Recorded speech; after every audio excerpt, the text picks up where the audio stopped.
maybe I can't say love is the first time I saw you, because love is more than sudden aha realizations. No, love is built on foundations of the first time we meet.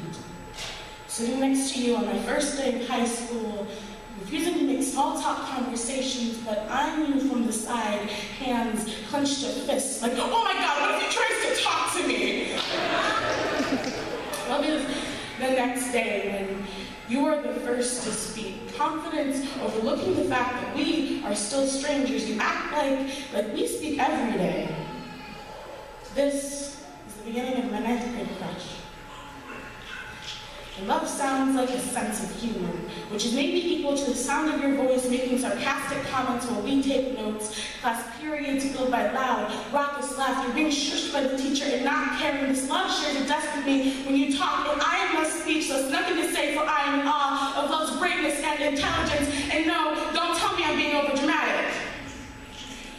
Love is nervous, love is jittery energy, love is holy crap, because he likes me back. Love is first dates, love is awkward, love is second and third dates, fourth and fifth. Love is the beauty of my 9th grade relationship. And love is still my time spent in class with you. It's just like the warmth in bed on a rainy day. It's just like a teenager's awesome. Love is fighting. No, you see, my love is trying my nerves, but whatever, because love isn't made of fights. Those only happen sometimes, and baby, our love is just fine, and love is fine. I guess. Love is change. And relationships were meant to stand still, so I will easily chalk up lovers' spats and fits and blowouts to the timeline of us moving forward, maturing. And maybe that means our love is nearing its end.